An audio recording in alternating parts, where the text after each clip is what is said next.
का सारथी। नमस्कार, आप देख रहे हैं देश की बात। मैं हूं आपके साथ तन्वी। खबरों का सिलसिला शुरू करेंगे, लेकिन उससे पहले नजर डालेंगे इस वक्त की हेडलाइंस पर। जम्मू कश्मीर के जेलों पर आतंकी हमले का अलर्ट, सीआईएसएफ को दी गई सुरक्षा की जिम्मेदारी।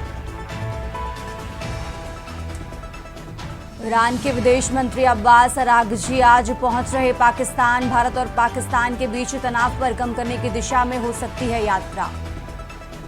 रक्षा मंत्री जेन नकातानी के साथ द्विपक्षीय वार्ता करेंगे रक्षा मंत्री राजनाथ सिंह। वर्तमान क्षेत्रीय और अंतर्राष्ट्रीय सुरक्षा स्थिति पर होगी चर्चा।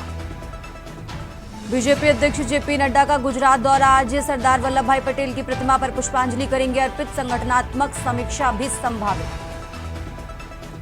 वक्फ संशोधन कानून पर सुनवाई, आज सुप्रीम कोर्ट में होगी मामले की सुनवाई। सुप्रीम कोर्ट में 3 जजों की बेंच करेगी सुनवाई। आईपीएल 2025 के 55वें मैच में सनराइजर्स हैदराबाद का दिल्ली कैपिटल से होगा सामना। हैदराबाद के home ground Rajiv Gandhi international stadium में खेला जाएगा मैच। आप देख रहे हैं के न्यूज, खबरों का सारथी। और चलिए अब रुक करते हैं खबरों का और बुलेटिन की शुरुआत करते हैं बड़ी खबर के साथ। ईरान के विदेश मंत्री पाकिस्तान पहुंचेंगे, तो बड़ी खबर आपको बता रहे हैं, ईरान के विदेश मंत्री पाकिस्तान पहुंचेंगे। विदेश मंत्री अब्बास अरागची आज पाकिस्तान पहुंच रहे हैं।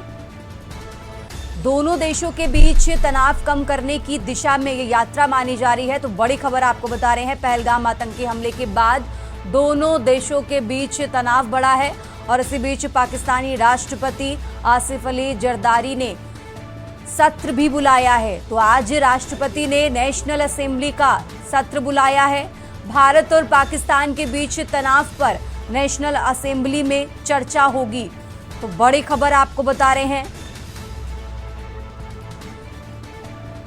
और इसी खबर पर ज्यादा जानकारी के लिए हमारे साथ दिल्ली से विशेष संवाददाता अखिलेश जी हमारे साथ जुड़े हुए हैं। अखिलेश जी, आज भारत और पाकिस्तान के बीच बीते 10 से 11 दिनों में जो भी आतंकी हमला हुआ, उसके बाद जो बढ़ता तनाव है, लगातार भारत एक तरफ जहां कदम उठा रहा है पाकिस्तान के खिलाफ, तो पाकिस्तान भी पीछे नहीं हट रहा है। और आज जो विशेष सत्र बुलाया गया है, तो आज के सत्र में क्या कोई बड़ा कदम पाकिस्तान उठा सकता है? क्या बड़ी बातें निकलकर सामने आ सकती हैं अखिलेश जी? पहलगाम आतंकी हमले के बाद भारत और पाकिस्तान के बीच बढ़े तनाव के दौरान अब ईरान के विदेश मंत्री अब्बास भी आज पाकिस्तान पहुंच रहे हैं और उनकी पाकिस्तान सरकार के साथ और विपक्षी नेताओं के साथ बड़ी बैठक होने जा रही है। बताया जा रहा है कि जो पाकिस्तान में आज बैठक ईरान के विदेश मंत्री की होगी, उस बैठक में ये कहा जा सकता है कि भारत और पाकिस्तान के बीच में आज के दौर में जो तनाव बढ़ा है, इस तनाव के कम करने की दिशा में वो काम करेंगे और बात करेंगे कि भारत पाकिस्तान के बीच जो तनाव बढ़ रहा है उसको कैसे कम किया जाए। वही पाकिस्तान के राष्ट्रपति आसिफ अली जरदारी के तरफ से नेशनल असेंबली का विशेष सत्र भी बुलाया गया और विशेष सत्र में भारत और पाकिस्तान के बीच बढ़े तनाव को लेकर पाकिस्तान के संसद यानी नेशनल असेंबली में चर्चा होगा। इस नेशनल असेंबली में सत्ता पक्ष और विपक्ष के सांसद चर्चा करते नजर आएंगे और पक्ष रखने आएंगे कि जो भारत और पाकिस्तान के बीच तनाव बढ़ा है और अगर पाकिस्तान पर भारत की तरफ से कोई कार्रवाई की जाती है तो उनके सांसदों की राय क्या होगी, पाकिस्तानी सांसद क्या सोचते हैं, सत्ता पक्ष और विपक्ष के सांसदों की राय इस पर क्या लेगी, इसको लेकर नेशनल असेंबली में चर्चा होगी। और इस दौरान ये देखने को लगेगा और पाकिस्तान की जो राय है और पाकिस्तान की जो मंशा है वो नापाक मंशा भी इस संसद के नेशनल असेंबली सत्र में सामने आ सकती है कि वो सांसद जो उकसावे की राजनीति कर रहे हैं, सेना को भड़काने काम कर रहे हैं और लगातार जो सीमा पर नियंत्रण रेखा के पास पाकिस्तानी सेना की चौकियों की तरफ से लगातार हमला किया जा रहा है और गोलाबारी की जा रही है, उसका भारतीय सेना माकूल जवाब दे रही है। मुंहतोड़ जवाब देते हुए उनको जवाबी कार्रवाई भी भारतीय सेना कर रही है। लेकिन आज ईरान के विदेश मंत्री जब पाकिस्तान के दौरे पर रहेंगे और पाकिस्तान के नेताओं के साथ बात करेंगे, पाकिस्तान की सरकार के साथ बात करेंगे और नेशनल असेंबली पाकिस्तान के अंदर जो विशेष सत्र में चर्चा होगी उससे कुछ चीजें जरूर निकल के आएंगी कि आखिरकार पाकिस्तान की मंशा क्या है, पाकिस्तान की सेना क्या सोचती है, पाकिस्तान आगे भारत जो कार्रवाई करने पाकिस्तान पर जा रहा है, भारतीय सैन्य कार्रवाई जो पाकिस्तान के करने की तैयारी चल रही है, तो पाकिस्तान इसके बारे में क्या सोचता है, आज उसके काफी कुछ मंसूबे साफ हो जाएंगे। तनवीर, पाकिस्तान की सरकार भारत के खिलाफ कड़ी निंदा प्रस्ताव भी ला सकता है, इस तरह की जानकारी भी है। देखिए, नेशनल असेंबली का सत्र पाकिस्तान के राष्ट्रपति आसिफ अली जरदारी की तरफ बुलाया गया और कहा जा रहा है कि उससे पहले एक सर्वदलीय बैठक पाकिस्तान में हो सकती है। सत्ता पक्ष और विपक्ष के सभी को आमंत्रित किया गया इस सर्वदलीय बैठक में। जो भारत पाकिस्तान पर कार्रवाई करने जा रहा है, भारतीय सेना इस कार्रवाई के लिए जो तैयारी कर रही है उसको लेकर पाकिस्तान की जो सर्वदलीय बैठक नेताओं के बीच में होगी, उसको लेकर एक निंदा प्रस्ताव पास करने की खबर आ रही। सवाल यहाँ सबसे बड़ा ये उठता है, क्या पाकिस्तान इस पर भी कोई प्रस्ताव लाता है कि पहलगाम का जो आतंकी हमला हुआ गया, जिसमें पाकिस्तान पोषित आतंकवादियों का हाथ है, भारत सरकार ने खुले तौर पर कहा है कि उनको सबक सिखाएगा। तो अगर वो निंदा प्रस्ताव भारत सरकार के खिलाफ लेकर आता है तो उसको आतंकवादी हमले के खिलाफ लाना चाहिए, लेकिन वो नहीं लाएगा। इसकी ज्यादातर उम्मीद है कि वो इस पर लेकर इसको चर्चा भी नहीं करेगा।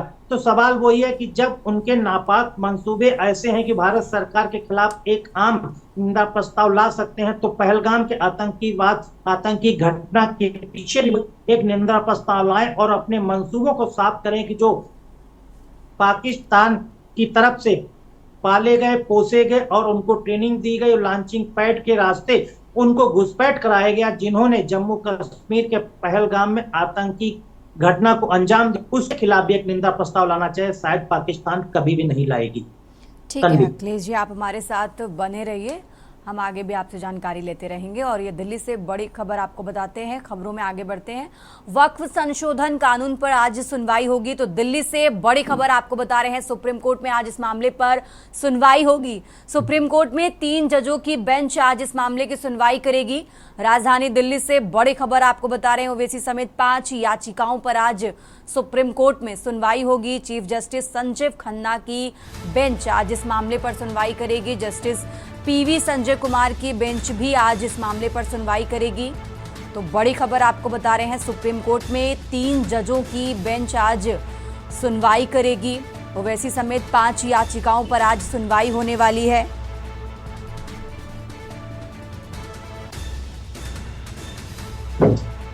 तो बड़ी खबर आपको दिल्ली से बता रहे हैं।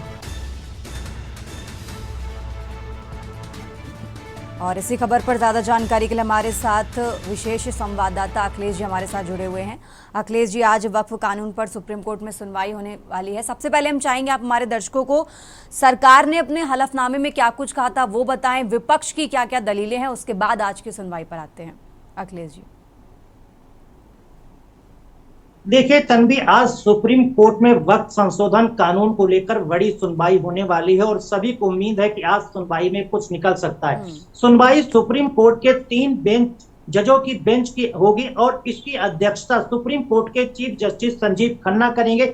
उनके साथ सहयोगी के तौर पर चीफ जस्टिस के साथ 2 और जस्टिस रहेंगे, जस्टिस पीवी संजय कुमार और जस्टिस केवी विश्वनाथन। यानी कह सकते हैं कि सुप्रीम कोर्ट के 3 जजों की बेंच बैठेगी, उसकी अध्यक्षता चीफ जस्टिस संजीव खन्ना करेंगे। सहयोगी के तौर पर जस्टिस संजय कुमार और जस्टिस केवी विश्वनाथन रहेंगे। सरकार के तरफ जो हलफनामा पेश किया गया है उस पर दलील रखने के लिए सॉलिसिटर जनरल तुषार मेहता पेश होंगे। वहीं विपक्ष की तरफ से जो 5 याचिकाएं लगाई गई, ओवैसी समेत, कांग्रेस समेत तमाम जो याचिकाएं हैं, उन 5 याचिकाओं को एक साथ सुनवाई 3 जजों की बेंच करेगी।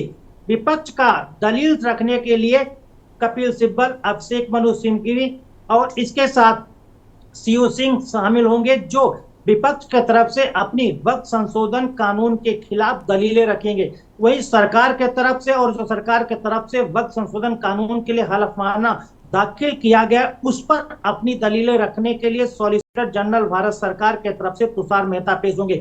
तो आज सबसे बड़ी बात है कि जो हलफनामा केंद्र सरकार के तरफ से वक्फ संशोधन कानून पर दाखिल किया गया है सुप्रीम कोर्ट में, आज उस हलफनामे पर सुप्रीम कोर्ट के 3 जजों की बेंच बताएगी कि आखिर सरकार ने इस हलफनामे में क्या रखा है और उसके पक्ष में सरकार के तरफ से सॉलिसिटर जनरल तुषार मेहता अपनी दलील रखेंगे। वहीं उसके विरोध में कपिल सिब्बल, अभिषेक मनु सिंघवी और शिव सिंह समेत अन्य विपक्षी याचिकाकर्ताओं की वकील भी अपनी दलीलें रखेंगे। जब सुप्रीम कोर्ट की सुनवाई जब आज होगी, जो 3 जजों की बेंच सुनवाई करेगी, उस दौरान बहुत कुछ साफ हो जाएगा कि वक्त संशोधन कानून को लेकर केंद्र सरकार क्या चाहती है। वही विपक्ष की तरफ से जो दलीलें रखी जाएंगी किस प्रकार कि इसमें मुसलमानों के लिए बना वक्त संशोधन बिल में हिंदू समेत अन्य लोगों को इसमें शामिल करने और अन्य प्रावधान जो जोड़े गए हैं वो कैसे वक्त संशोधन खिलाफ अलग है, और जो जमीनें पुरानी वक्त संशोधन के अधीन आ रही हैं उनको लेकर कैसे गलतफहमी समाज में पैदा हुई, इसको लेकर सॉलिसिटर जनरल अपना पक्ष रखेंगे।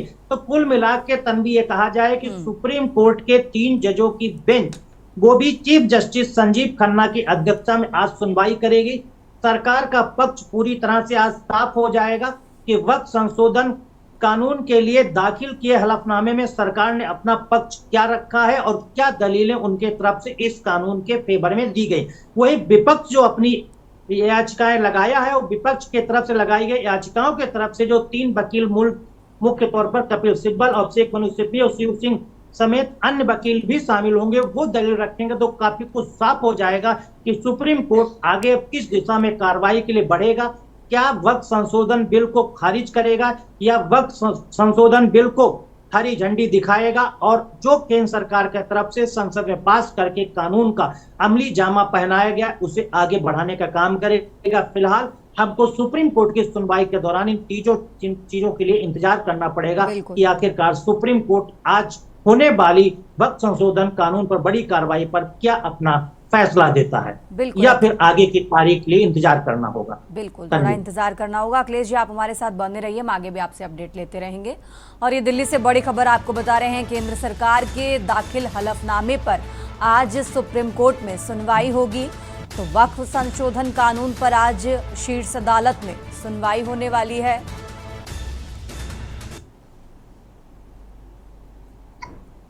खबरों में आगे बढ़ते हैं, लगातार बात कर रहे हैं दिल्ली की। दिल्ली से एक और बड़ी खबर आपको बता रहे हैं, जहां रक्षा मंत्री जे नकातानी के साथ द्विपक्षीय वार्ता करेंगे रक्षा मंत्री राजनाथ सिंह। तो बड़ी खबर आपको बता रहे हैं, जापान के रक्षा मंत्री से मुलाकात करेंगे रक्षा मंत्री राजनाथ सिंह।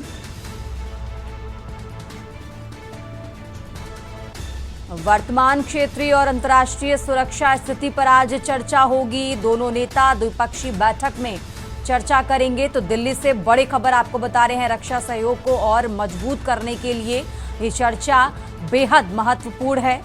राजधानी दिल्ली से बड़ी खबर आपको बता रहे हैं और ज्यादा जानकारी के लिए हमारे साथ दिल्ली से विशेष संवाददाता अखिलेश जी लगातार हमारे साथ जुड़े हुए हैं।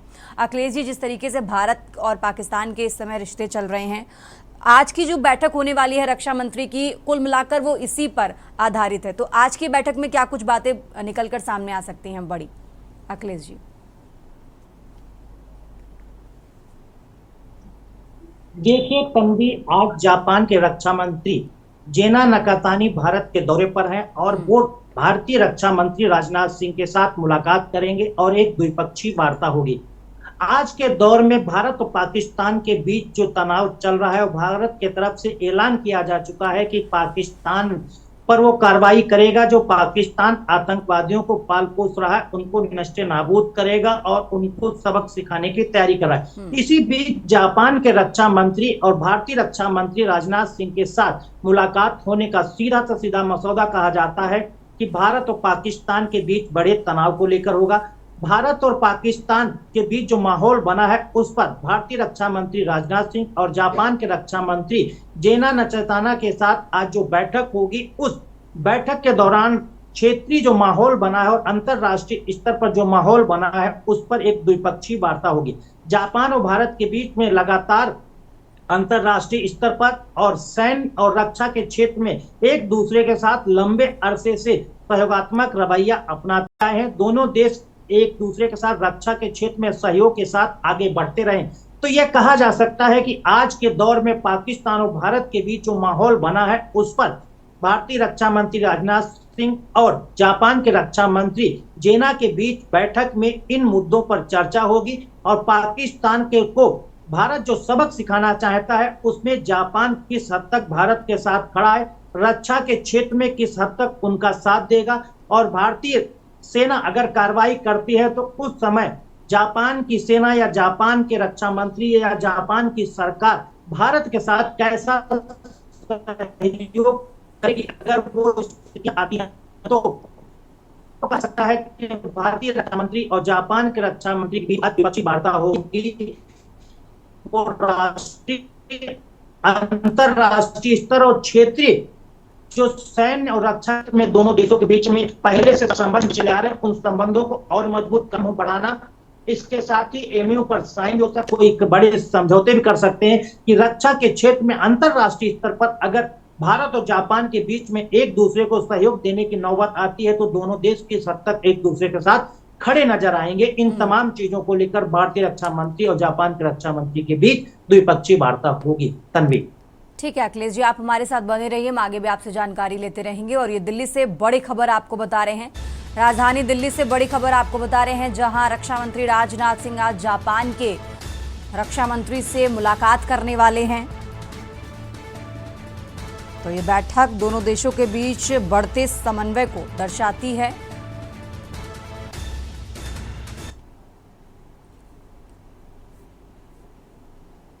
खबरों में आगे बढ़ते हैं। दिल्ली से एक और बड़ी खबर आपको बता रहे हैं, बीजेपी अध्यक्ष जेपी नड्डा का आज गुजरात दौरा है। सरदार वल्लभ भाई पटेल की प्रतिमा पर पुष्पांजलि अर्पित करेंगे। इसी के साथ पार्टी कार्यकर्ताओं से भी मुलाकात करेंगे। आपको बता दें, संगठनात्मक समीक्षा भी संभावित है। तो आगामी चुनावों की तैयारियों की दिशा में ये दौरा बेहद अहम है।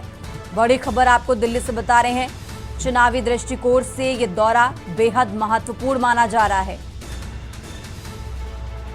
और इसी खबर पर ज्यादा जानकारी के लिए हमारे साथ विशेष संवाददाता अखिलेश जी लगातार हमारे साथ जुड़े हुए हैं। अखिलेश जी, आज गुजरात के दौरे पर हैं बीजेपी अध्यक्ष जेपी नड्डा, उनके दौरे से जुड़ी खास बातें दर्शकों को बताएं। देखिए तन्वी, बीजेपी के राष्ट्रीय अध्यक्ष भले ही कार्यकारी तौर पर हो जेपी नड्डा, वो आज गुजरात के दौरे पर हैं और गुजरात में जब जाएंगे तो सबसे पहले सरदार वल्लभ भाई पटेल की प्रतिमा पर माल्यार्पण करके पुष्पांजलि अर्पित करेंगे। इसके साथ ही साथ भारतीय जनता पार्टी की संगठनात्मक बैठक होगी और उसमें गुजरात के अंदर समीक्षा की जाएगी कि संगठनात्मक जो स्थिति है उसमें क्या बदलाव की जरूरत है, कहां पर किसको अब नई जिम्मेदारी दी जानी है, इसकी एक समीक्षा बैठक होगी। इस समीक्षा बैठक को इस तौर पर भी देखा जा सकता है कि पिछले दिनों कांग्रेस के अंदर राष्ट्रीय कार्य समिति का वहां आयोजन किया गया था और 2 दिवसीय कांग्रेस की कार्य समिति की बैठक हुई थी और वहां पर ऐलान किया गया था कांग्रेस के तरफ से कि वो अब देश में जो राजनीति की लड़ाई है और राजनीति के बदलाव की जो बयार कांग्रेस को बहानी है उसकी शुरुआत वो गुजरात से करेंगे। तो कहा जा सकता है कि जब आज भारतीय जनता पार्टी के राष्ट्रीय अध्यक्ष जेपी नड्डा गुजरात पहुंचेंगे और बीजेपी की बड़ी बैठकें करेंगे, वहां के बड़े नेताओं के साथ बैठक करेंगे, गुजरात के मुख्यमंत्री के साथ बैठक करेंगे और संगठन जो भारतीय जनता पार्टी का वर्तमान में चल रहा है, तो नए राष्ट्रीय अध्यक्ष के चुनाव से पहले इस संगठन को एक बार फिर भारतीय जनता पार्टी को कसना चाहती है और इसको एक बार फिर दुरुस्त करना चाहती है। अगर फेरबदल की वहां पर गुंजाइश है तो उस संगठन में फेरबदल करने के लिए एक समीक्षा बैठक भी आज होगी। इस समीक्षा बैठक में तय किया जाएगा क्या भारतीय जनता पार्टी का राष्ट्रीय अध्यक्ष चुने जाने से पहले गुजरात के संगठन में कोई फेरबदल होना है। अगर फेरबदल होना है तो उसकी समीक्षा में तय कर लिया जाए कि अब इन पदों के लिए इन लोगों को बदलाव, क्योंकि इसके पीछे कई चीजें देखी जा सकती हैं कि भारतीय जनता पार्टी के राष्ट्रीय अध्यक्ष के चुनाव का 1 साल से ज्यादा का समय बीत गया है कि राष्ट्रीय अध्यक्ष का चुनाव हो जाना चाहिए, नए अध्यक्ष आ चाहिए, लेकिन अध्यक्ष नहीं बन पाया। तो इसके लिए कहा जा सकता है कि कौन तमाम अटकलाई जा रही है कि कौन से गुजरात राष्ट्रीय अध्यक्ष होगा। तो शायद लगता है भारतीय जनता पार्टी चाहती है एक गुजरात की जो संगठनात्मक इकाई है उसको पूरी तरह से एक बार फिर से समीक्षा बैठक के बाद सेट कर दिया जाए ताकि आगामी दिनों में राष्ट्रीय अध्यक्ष कोई भी आता है तो बदलाव की गुंजाइश बेहद कम रह जाएगी। ठीक है अखिलेश जी, बहुत बहुत शुक्रिया आपका तमाम जानकारी दर्शकों तक पहुंचाने के लिए। और ये दिल्ली से बड़ी खबर आपको बता रहे हैं, राजधानी दिल्ली से बड़ी खबर आपको बता रहे हैं, जहां गुजरात के दौरे पर हैं बीजेपी अध्यक्ष जेपी नड्डा। खबरों में आगे बढ़ते हैं, बात कर रहे हैं कानपुर की। जिले के चमनगंज थाना क्षेत्र के अंतर्गत एक 5 मंजिला इमारत में रविवार देर रात भीषण आग लग गई। इमारत में जूते चप्पल बनाने का कारखाना भी है। आग ने कुछ ही देर में विकराल रूप धारण कर लिया। धुएं का गुब्बार और आग की ऊंची ऊंची लपटें उठता देख स्थानीय लोगों ने फायर ब्रिगेड की टीम और पुलिस को सूचना दी। मौके पर पहुंची फायर ब्रिगेड की 6 से ज्यादा गाड़ियां आग बुझाने में जुट गई। इस दौरान बिल्डिंग में दंपति और 3 बच्चों के फंसे होने की जानकारी मिली। फायर ब्रिगेड की टीम के काफी कड़ी मशक्कत के बाद उनकी जान नहीं बच सकी। इस दुखद घटना में अब तक कुल 5 लोगों की मौत की खबर है। चमनगंज थाना क्षेत्र के प्रेमनगर में 5 मंजिला बिल्डिंग में कई परिवार रहते हैं। बताया जा रहा है कि बिल्डिंग के पहले और दूसरे फ्लोर पर जूता चप्पल बनाने का कारखाना है, जबकि तीसरे और चौथे मंजिल में परिवार के लोग रहते हैं। रविवार देर रात जब अचानक आग लगी, इस मामले में मुख्य अग्निशमन अधिकारी दीपक शर्मा ने बताया कि कंट्रोल रूम में चमनगंज थाना क्षेत्र के अंतर्गत आग लगने की सूचना मिलते ही फायर ब्रिगेड की करीब 6 गाड़ियों को रवाना कर दिया गया था। बताया कि आग लगने की इस घटना में देर रात 5 लोगों की मौत हो गई है, जिनमें पति पत्नी समेत 3 बच्चे शामिल हैं। आग ने कुछ ही देर में इतना विकराल रूप ले लिया जिसके चलते फंसे लोगों को बचाया नहीं जा सका। जूते चप्पल बनाने में उपयोग किए जाने वाले सिलोशन बहुत ज्यादा मात्रा में घर में रखा था। उस वजह से आग फैलती चली गई और एक बड़ा हादसा हो गया।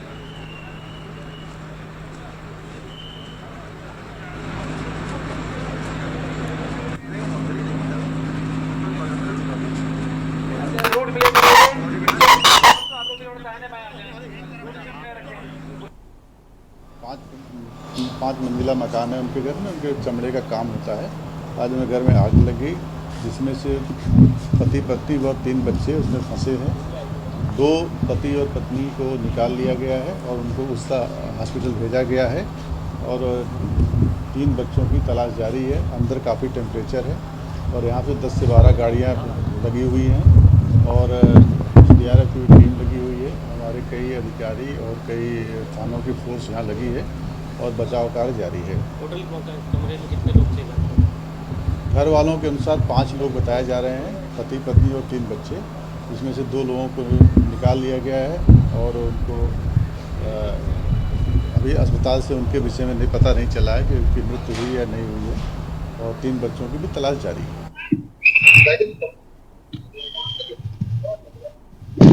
हमें इसकी सूचना मिली, हम थे भी नहीं, लखनऊ में थे। जैसे लौटे अभी हम आए तो देखा, बड़ा अफसोस, बहुत दुखद भरी घटना है ये। इसके लिए शब्द भी नहीं निकलने, बहुत अफसोस हो रहा है कि बहुत छोटे छोटे बच्चे हैं, शायद ऊपर 3, पूरा परिवार ही अंदर है। बहुत दुख है इसके लिए। जी हमें पता चला 5 लोग हैं, पूरा परिवार ही है, शायद माता पिता और 3 बच्चे हैं। बस उसी के लिए देख रहे हैं। बहुत दुख भरी घटना है ये। और प्रशासन भैया, मैं तो अपने घर में थी, अभी मुझे पता चली कि यहाँ आग लग गया, मुझे परिवार फंसे, मैं भागी आई। अब परिवार वाले तो रो रहे हैं कि मेरे बच्चे फंसे हैं। अब ये यहाँ अंधेरा भी है, कुछ दिख भी तो नहीं रहा है। अब देखो क्या है भैया, अब इन्हीं लोगों से पूछ रहे हैं। मुख्यमंत्री ने इस घटना को गंभीरता से लिया है। अरे भैया, जब सब गंभीरता से लेगा, मुख्यमंत्री तो लेंगे, वो तो पूरे सबके तो मुख्यमंत्री है ना भैया। और इसी खबर पर ज्यादा जानकारी के लिए हमारे साथ हमारी संवाददाता सारिका गुप्ता जुड़ चुकी हैं। सारिका, जिस तरीके से चमनगंज इलाके में आग लगी, बेहद दुखद खबर है। एक ही परिवार के 5 लोगों की मौत हो गई है। फिलहाल वहां पर क्या स्थिति है और आग लगने के जो कारण थे, क्या वो अभी तक स्पष्ट हो पाया है? सारिका, शाम के 8 बजे ये जो आग है, इसकी जानकारी सूचना विभाग द्वारा जो है फायर ब्रिगेड को दी गई थी और लगभग जैसे ही सूचना मिली वैसे ही लगभग 1 दर्जन से अधिक जो दमकल की गाड़ियां हैं वो मौके पर पहुंची। पहले से ही बताया गया था, रिहायशी क्षेत्र है, सीसामऊ बाजार का क्षेत्र है, प्रेमनगर इलाका है और काफी कंजेस्टेड वहां पर जो गलियां हैं वहां पर ये आग लगी थी। एक अपार्टमेंट है, उसमें ये आग लगी थी। कम से कम 5 मंजिला इमारत है और इमारत में जो है फर्स्ट और ग्राउंड फ्लोर में जूता चप्पल का कारखाना था और शॉर्ट सर्किट से बताया जा रहा है कि आग लगी है। हालांकि अभी पुष्टि नहीं हो पाई है कि आग का क्या कारण है, लेकिन कयास ये लगाया जा रहा है कि शॉर्ट सर्किट की वजह से ही आग लगी है।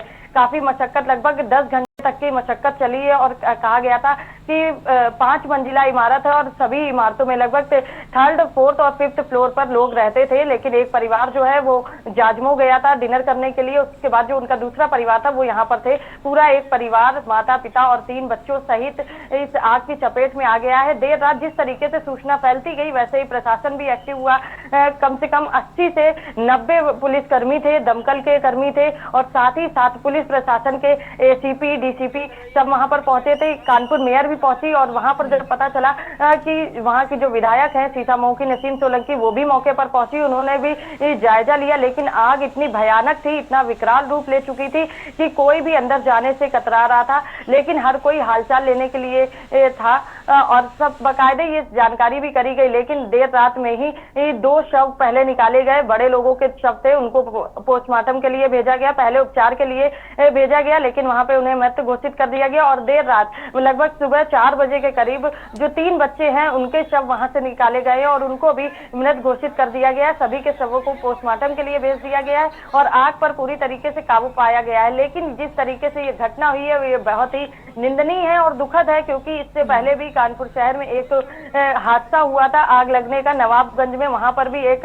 वृद्ध की मौत हो गई थी आग के चपेट में आकर। और लगातार जिस तरीके से भीषण गर्मी पड़ती जा रही है, आग की जो घटनाएं हैं वो सामने आती जा रही हैं और लोग जो है आग की चपेट में आकर अपनी मौत की गहरी नींद में सो जा रहे हैं। तो ये एक निंदनीय घटना है और ऐसे में एक सवाल उठता है कि ये जो दमकल प्रशासन है वो इन बिल्डिंगों के मानकों के विपरीत होते हुए भी उनको एनओसी कैसे जारी कर देता है। अगर वहां पर फायर आग से निपटने के उपकरण नहीं है तो फिर उनको एनओसी कैसे मिल जाती है। अभी तक की इस पूरी बिल्डिंग को की जांच करी जा रही है। कासिम नाम के एक व्यक्ति हैं जिनका ये कारखाना था, उनका भी नाम सामने आया है और उन्हीं के ये बिल्डिंग थी और उन्हीं की बिल्डिंग में आग लगी। उनका भी परिवार वहां ऊपर रहता था, हालांकि उनका परिवार बच गया है, लेकिन अभी जिनकी मौत हुई है उन पर जांच चल रही है और पूरी बिल्डिंग को लेकर एक जांच चल रही है कि वहां पर फायर ब्रिगेड की एनओसी थी तो किस बिहाफ पर थी और किस तरीके से मानक के साथ ये बिल्डिंग बनाई गई थी या फिर मानक के विपरीत थी। लेकिन इस दुख की घड़ी में हर कोई राजनीति नहीं करना चाहता है। बाकायदे प्रशासन जो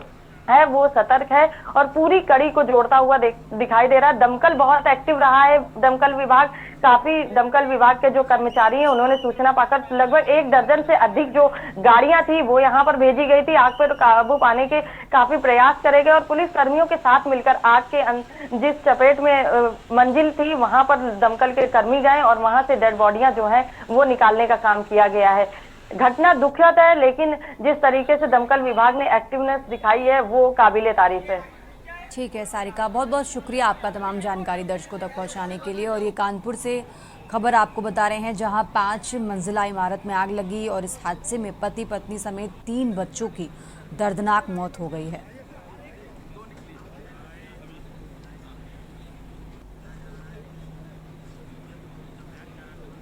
तो फिलहाल देश की बात में यहाँ रुकते हैं एक छोटे से ब्रेक के लिए, फौरन हाजिर होते हैं। आप देख रहे हैं देश की बात में एक बार फिर से हाजिर हैं। रुक करते हैं खबरों का। अब खबर लखनऊ से है। लखनऊ से बड़ी खबर आपको बता रहे हैं जहां कानपुर में 5 मंजिला इमारत में आग की घटना और इस घटना को लेकर उत्तर प्रदेश के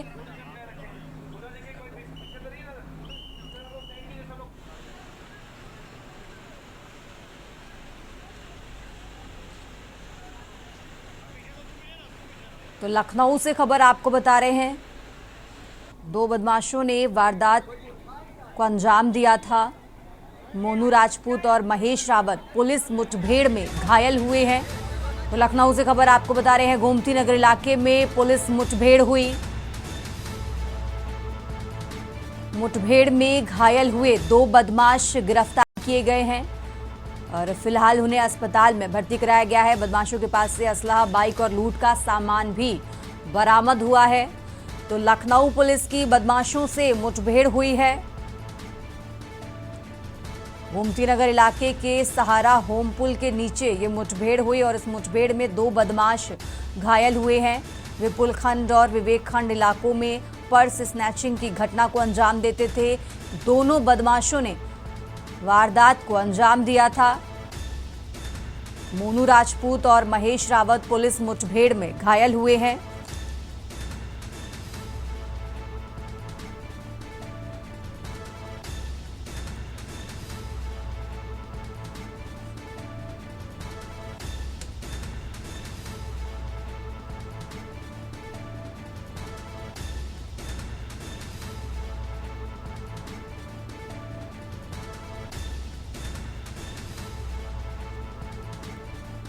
तो गोमती नगर इलाके के सहारा होम पुल के नीचे ये मुठभेड़ हुई और इस मुठभेड़ में 2 बदमाश घायल हुए हैं। फिलहाल उन्हें अस्पताल में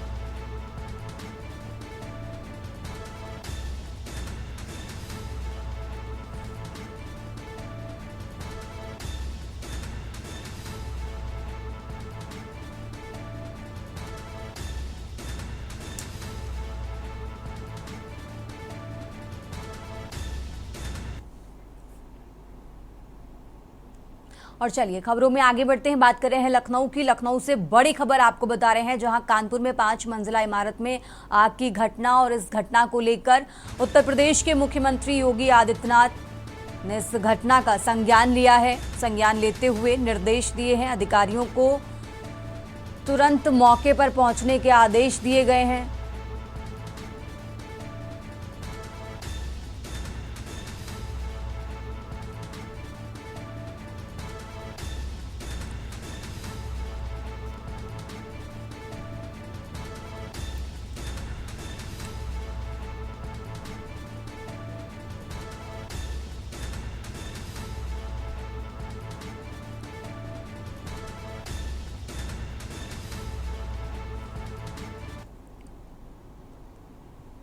और अब खबर गाजीपुर से है, जहां एक 10 दिन पहले लापता 6 बच्चों को पुलिस ने बरामद कर लिया है। मामला जमानिया थाना क्षेत्र के उमरगंज का है, जहां एक ईंट भट्टे से 25 अप्रैल को अचानक 6 बच्चे लापता हो गए थे।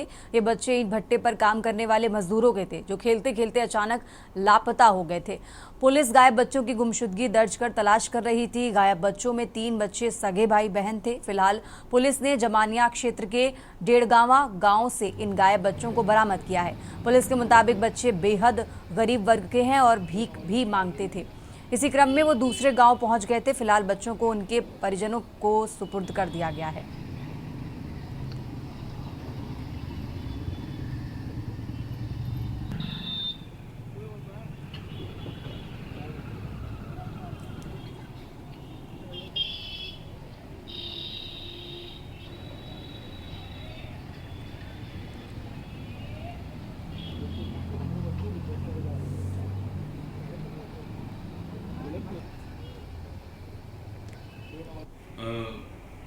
दिनांक 4/25 को थाना जमानिया के उमरगंज गांव के एक भट्टे से कुछ 6 बच्चों, जिसमें 3 बालक और 3 बालिका थे, उनके चले जाने के संबंध में प्रार्थी ओम प्रकाश बनवासी जी के दिए गए प्राथमिक पत्र के आधार पर धारा 137(2) BNS का मुकदमा पंजीकृत किया गया, जिसके संबंध में पुलिस अधीक्षक महोदय जनपद गाजीपुर के द्वारा 4 टीमों का गठन किया गया। सर्विलांस टीम, साइबर टीम एवं अन्य टीमों के माध्यम से इन सभी बच्चों को डेढ़गांव के नज़दीक ही एक जगह था, चौराहा है, वहां से बरामद किया गया है। खबरों में आगे बढ़ते हैं। खबर लखनऊ से है, जहां एक कंपनी की महिला सीईओ को धमकी देने का मामला। पुलिस ने ईसा मामले में दर्ज किया केस। महिला सीईओ को धमकी और अश्लील वीडियो बनाने की धमकी। तो लखनऊ में अकेली रहती हैं महिला अधिकारी को फोन और ईमेल से परेशान किया। कंपनी के डायरेक्टर ने सुशांत गोल्फ सिटी थाने में एफआईआर दर्ज कराई। तो शुभम धुमने नाम का व्यक्ति फोन और ईमेल के जरिए परेशान कर रहा। लखनऊ से खबर आपको बता रहे हैं।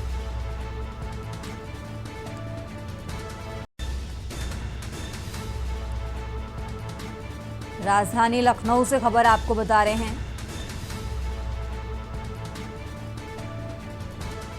शुभम धुमने नाम का व्यक्ति फोन और ईमेल के जरिए परेशान कर रहा। एक कंपनी की महिला सीईओ को धमकी देने का ये मामला है।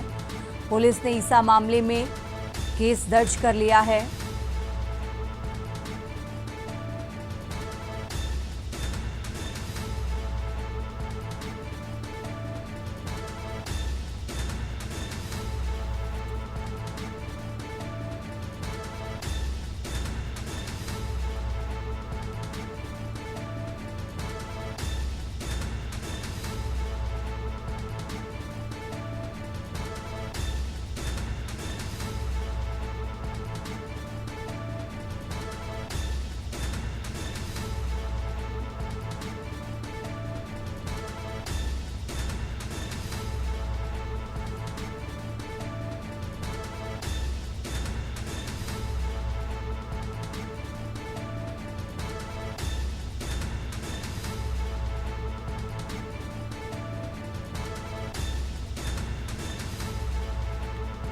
तो लखनऊ में अकेली रहती हैं महिला अधिकारी। फिलहाल पुलिस ने केस दर्ज कर लिया है। शुभम धुमने नाम का व्यक्ति फोन और ईमेल के जरिए परेशान कर रहा। महिला अधिकारी को फोन और ईमेल से परेशान किया।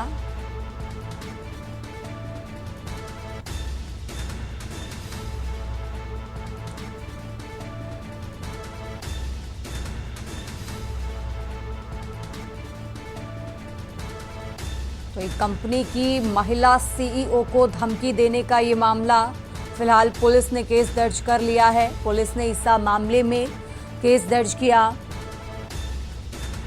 महिला सीईओ को धमकी और अश्लील वीडियो बनाने की धमकी। और इसी खबर पर ज्यादा जानकारी के लिए हमारे साथ शिवा शर्मा जुड़ चुके हैं। शिवा, जिस तरीके से एक कंपनी की महिला सीईओ को धमकी देने का मामला आया है, फिलहाल पुलिस ने तो केस दर्ज कर लिया है, आरोपी का नाम भी सामने आ गया है, लेकिन क्या पुलिस की तरफ से कहा गया है कितना समय लगेगा उसको पकड़ने में? देखिए तन्वी, चूंकि मुकदमा दर्ज हुआ है तो शुभम धूमले की जो ईमेल आईडी है उस पर दर्ज हुआ है, तो पुलिस साइबर सेल की मदद से उसकी तलाश कर रही है। और ये कल एक एफआईआर दर्ज हुई है शशांक गोल्ड सिटी थाने में। उसमें आईटी एक्ट और बीएनएस की धारा के तहत ये मुकदमा दर्ज हुआ है। और ये कहा गया है कि एक जो कंपनी की सीईओ है, एक महिला है, उनको कई दिनों से शुभम धूमले नाम का व्यक्ति है, उनको परेशान कर रहा था, उनको धमका रहा था, उनकी एक अश्लील वीडियो बना करके उनको धमकी भरा मैसेज कर रहा था। तो इस पूरे मामले में एक एफआईआर दर्ज कराई गई है। जिस सौरभ सिंह है, उस कंपनी के डायरेक्टर हैं, उन्होंने अपनी तरफ से एक मुकदमा दर्ज कराया है। तो पुलिस इस पूरे मामले में सौरभ धूमले के खिलाफ एफआईआर दर्ज के उसकी जो साइबर सेल की तकनीकी जो टीम होती है उसकी मदद से सौरभ धूमले की तलाश कर रही है। तो जरूर इन एफआईआर के जो आरोप हैं उनकी सत्यता के आधार पर पुलिस अपनी कार्रवाई करेगी। फिलहाल पुलिस के अधिकारियों का कहना है एफआईआर दर्ज कर ली गई है, क्योंकि जांच का जो विषय होता है वो इंस्पेक्टर रैंक के अधिकारी का होता है, आईटी एक्ट की विवेचना है। तो इंस्पेक्टर तय करेंगे कि ये जो आरोप है उसमें कितनी गंभीरता है, जो आरोपी है उसको किस तरीके से उसके खिलाफ कार्रवाई करनी है। क्या जो आरोपी है वो महिला को पहले से जानता था? क्योंकि जिस तरीके से उसने वीडियो बनाई, क्या महिला की तरफ से इसको लेकर कोई बयान सामने आया है? देखिए, अभी ये तो फिलहाल नहीं पता है कि सौरभ धूमले की उस महिला से पहले मुलाकात थी, बातचीत थी या नहीं थी, लेकिन जब एफआईआर दर्ज कराई गई तो ये बताया गया है कि उनको तकनीकी माध्यम से इस महिला को परेशान करा था। तो महिला का भी इस तरीके से कोई बयान टेलीफोनिक सामने नहीं आया है, ना ही उसने मीडिया से कोई बात शेयर की है, लेकिन पुलिस का कहना है कि इन्वेस्टिगेशन चूंकि चल रही है और जो भी चीजें होंगी वो आगे शेयर की जाएगी। ठीक है शिवा, बहुत बहुत शुक्रिया आपका तमाम जानकारी दर्शकों तक पहुंचाने के लिए। और ये लखनऊ से खबर आपको बता रहे हैं, राजधानी लखनऊ से अहम जानकारी आपको बता रहे हैं, जहां एक कंपनी की महिला सीईओ को धमकी देने का मामला, फिलहाल पुलिस ने केस दर्ज कर लिया है।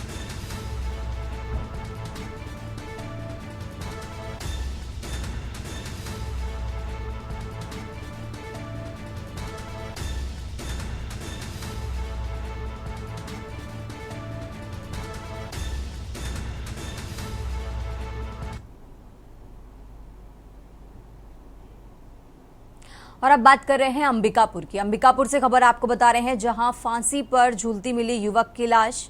नर्सरी जंगल में फांसी पर झूलती मिली लाश, परिजनों ने हत्या की आशंका जताई है। आपको बता दें, मृतक की पहचान 20 वर्षीय अमर महिलांग के रूप में हुई है। तो युवक के कहीं चले जाने की पत्नी ने बात कही, ससुराल आने के बाद कहीं चले जाने की बात पत्नी की तरफ से कही गई। फिलहाल पूरे मामले की जांच पड़ताल में पुलिस जुटी हुई है।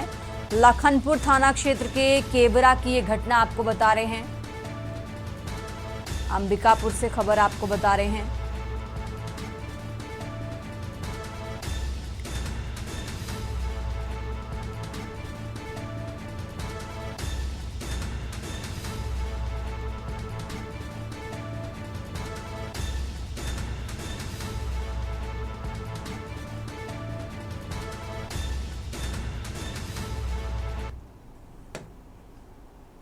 आगे बढ़ते हैं खबरों में। छत्तीसगढ़ शासन द्वारा जनहितकारी नीतियों के प्रभावी क्रियान्वयन एवं समस्याओं के त्वरित समाधान के उद्देश्य से चलाए जा रहे सुशासन त्योहार का तीसरा और अंतिम चरण 5 मई 2025 से शुरू हो रहा है।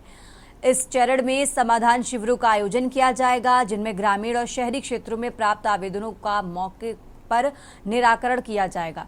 इस सुशासन पर्व के तहत 3 चरणों में काम किया जाएगा। पहले चरण में आवेदन संग्रह, दूसरे चरण में विभागीय निराकरण और तीसरे चरण में समाधान शिविरों के माध्यम से जनता की समस्याओं का समाधान किया जाएगा।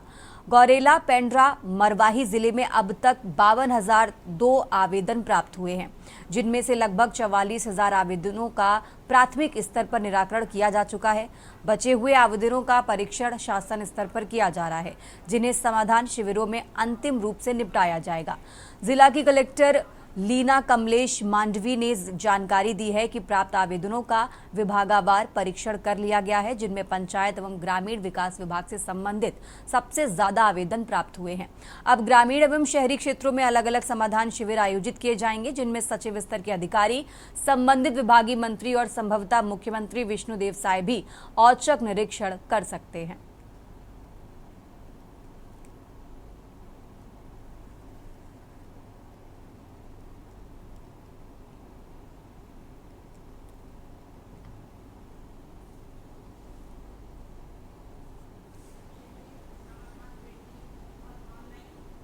इसका आयोजन शासन की मंशानुरूप हमारे ज़िले में किया गया है।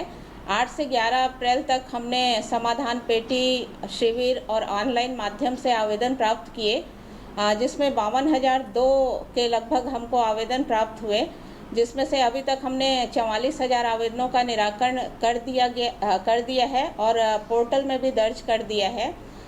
इसके बाद जो तृतीय और अंतिम चरण है वो कल से प्रारंभ हो रहा है। 5 से 31 मई तक समाधान शिविर लगाए जाएंगे।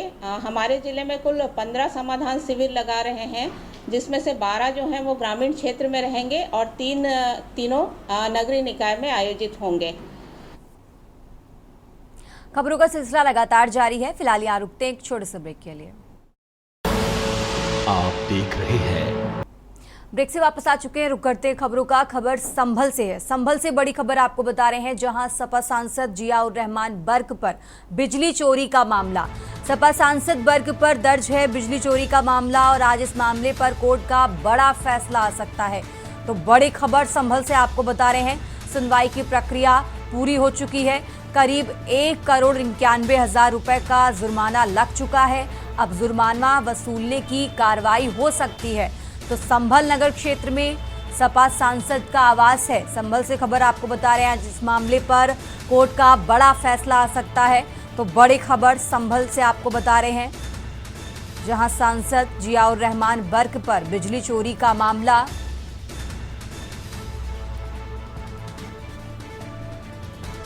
तो ये बड़ी खबर संभल से आपको बता रहे हैं, आज आ सकता है मामले में कोर्ट का फैसला। तो सुनवाई की प्रक्रिया पूरी हो चुकी है और आज फैसले का दिन है। संभल से बड़ी खबर आपको बता रहे हैं, करीब 1,91,00,000 रुपए का जुर्माना लग चुका है। अब जुर्माना वसूलने की कार्रवाई हो सकती है। तो संभल नगर क्षेत्र में सपा सांसद का आवास है। आज इस मामले पर बड़ा फैसला कोर्ट की तरफ से आएगा।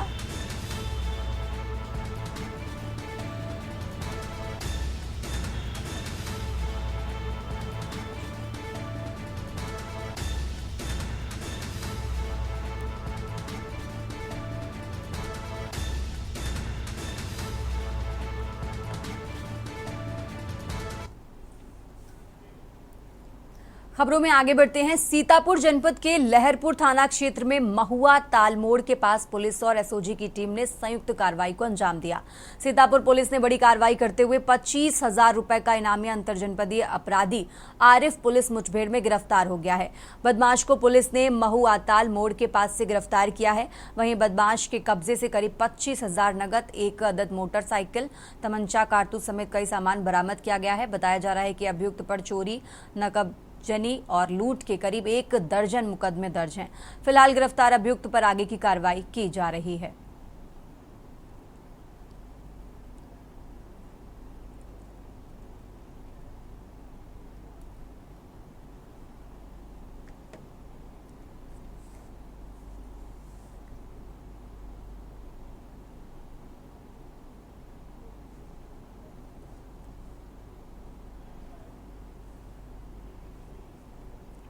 और अब खबर ललितपुर से है। ललितपुर से खबर आपको बता रहे हैं, जहां वन क्षेत्र में अवैध खनन के दौरान हादसा, मिट्टी धसकने से 2 मजदूर दबे हैं और दोनों मजदूरों की मौके पर ही मौत हो गई है।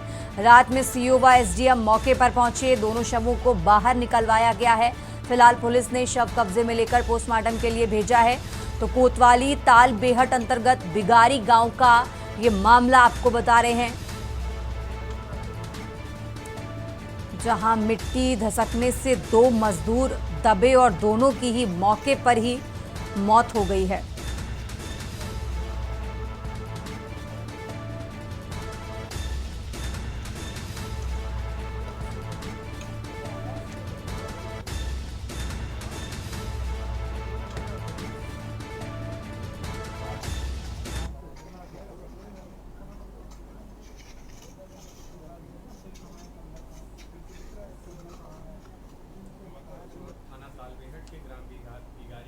वन विभाग की जमीन पर खुदाई करते समय 2 व्यक्तियों के घायल होने की सूचना प्राप्त हुई थी।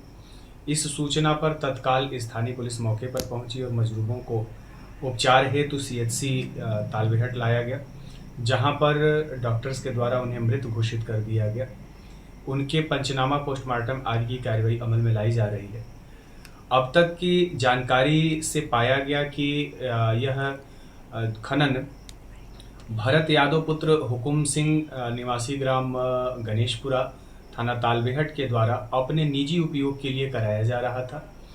इनके विरुद्ध सुसंगत धाराओं में अभियोग पंजीकृत कर इनकी गिरफ्तारी कर ली गई है और इनसे पूछताछ की जा रही है और आगे की अग्रेतर विधिक कार्रवाई अमल में लाई। और चलिए खबरों में आगे बढ़ते हैं, बात कर रहे हैं प्रयागराज की। प्रयागराज से खबर आपको बता रहे हैं, ज्ञानवापी मामले पर आज सुनवाई होगी। ज्ञानवापी मामले पर सुनवाई होगी आज, इलाहाबाद हाईकोर्ट में सुनवाई होगी। तो बड़ी खबर प्रयागराज से आपको बता रहे हैं, वजूखाने के एसआई सर्वे को लेकर मांग की गई थी माननीय उच्च न्यायालय में, याचिका पर आज सुनवाई। तो बड़ी खबर प्रयागराज से आपको बता रहे हैं, ज्ञानवापी मामले में आज सुनवाई होगी।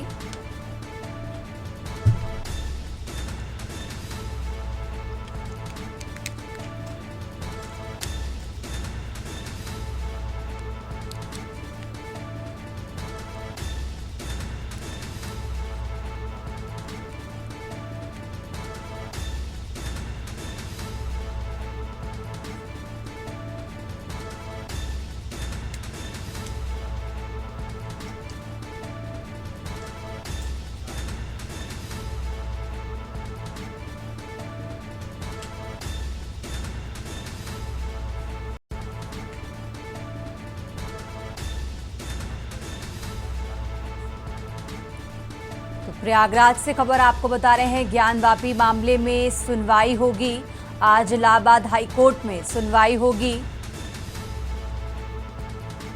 वजूखाने के एसआई सर्वे को लेकर याचिका थी और आज इसी याचिका पर इलाहाबाद हाईकोर्ट में सुनवाई होगी। माननीय उच्च न्यायालय में याचिका पर आज सुनवाई होगी।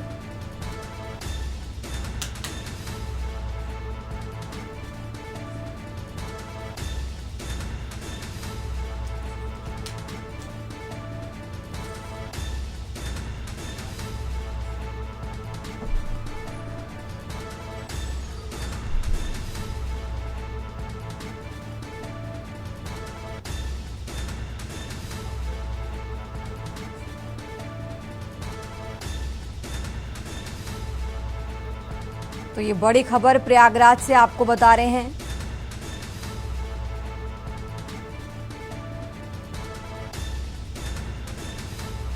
और इसी खबर पर ज्यादा जानकारी के लिए हमारे साथ मधुर दरबारी जुड़ चुके हैं। मधुर, जिस तरीके से जानकारी मिल रही है कि आज ज्ञानवापी मामले में इलाहाबाद हाईकोर्ट में सुनवाई होने वाली है, तो आज की सुनवाई में क्या कुछ बड़ी बातें निकलकर सामने आ सकती हैं?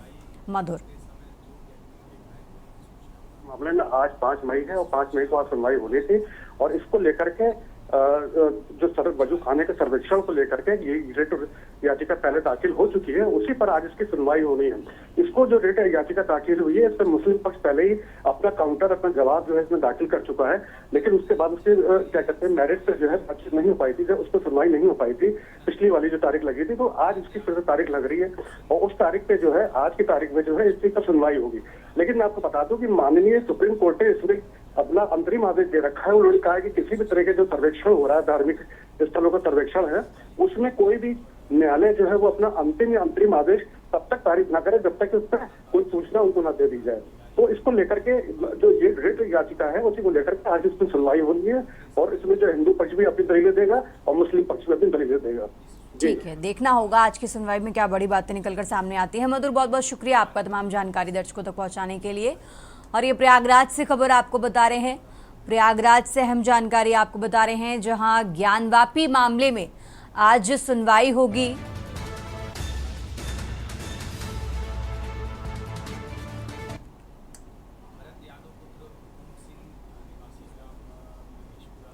और अब बात कर रहे हैं सीतापुर की। सीतापुर से खबर आपको बता रहे हैं, जहां सड़क पर दर्दनाक हादसा हुआ, अनियंत्रित होकर ट्रक पेड़ से टकराया है। तो सीतापुर से खबर आपको बता रहे हैं, ट्रक में सवार एक व्यक्ति की जलकर मौत हो गई है। डीजल टैंक फट जाने से इंजन में आग लगी और इस हादसे में एक व्यक्ति की मौत हो गई है। तो आग की चपेट में आकर जलने लगा ट्रक और इस हादसे में एक व्यक्ति की मौत हुई है। सीतापुर से खबर आपको बता रहे हैं, अचानक नींद आने पर यह हादसा हुआ। तो हादसे की वजह नींद आना। महमूदाबाद रेउसा मार्ग पर यह ट्रक जा रहा था और उसी दौरान ये हादसा हुआ।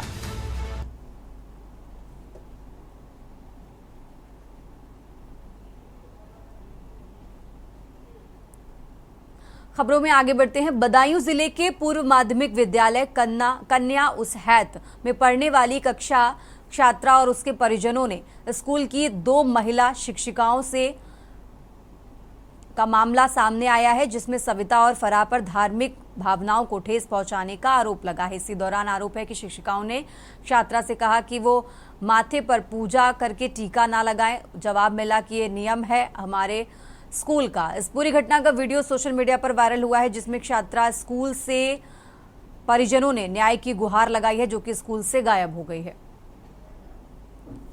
तो इस बुलेटिन में फिलहाल इतना ही। आप देखते रहिए के न्यूज इंडिया। आप देख रहे हैं के न्यूज, खबरों का सार।